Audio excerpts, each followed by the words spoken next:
Bonjour, donc je suis Thomas Henbel, je suis le cofondateur et CEO de Dionymère.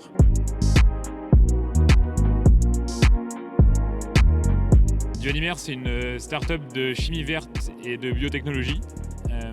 Nous, on a décidé de faire le pari de l'économie circulaire parce qu'aujourd'hui, 99% des matériaux polymères, des plastiques généralement comme on vulgarise, sont issus du pétrole.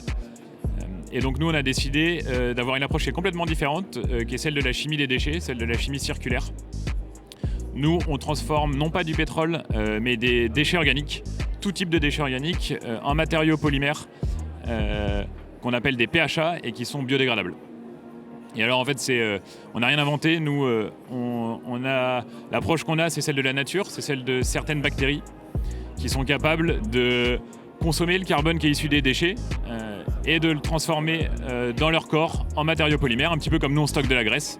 Eh bien, elles stockent ces polymères et nous on les extrait et on obtient une poudre qui peut servir à faire des formulations cosmétiques par exemple, à faire des fibres textiles, à faire des encapsulations de principes actifs biomédicaux par exemple.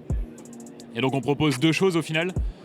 D'abord à tous les producteurs de déchets, une nouvelle voie de valorisation à beaucoup plus haute valeur ajoutée que celle qui existe aujourd'hui, compost, alimentation animale par exemple, et aux industriels de tout secteur que j'ai évoqué précédemment, une alternative bas carbone pour remplacer les polymères issus du pétrole dans leurs produits divers et variés, et donc réduire drastiquement leur impact environnemental.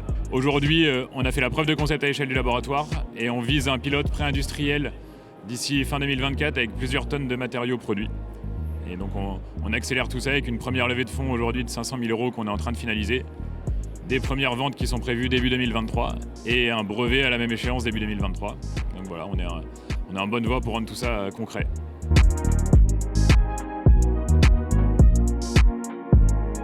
On est intrinsèquement dans une démarche d'économie circulaire, dans une démarche d'impact positif, en tout cas de réduction de l'impact de l'industrie agroalimentaire, de l'industrie chimique. Et donc clairement le World Impact Summit, c'est un endroit où on peut créer ces synergies, où on peut trouver des partenaires dans ce sens-là, des clients dans ce sens-là, des conseils. Donc ça nous semblait clairement l'endroit idéal pour pouvoir développer notre vision, développer notre démarche dans le sens de l'économie circulaire et de réduction de l'impact de nos diverses industries.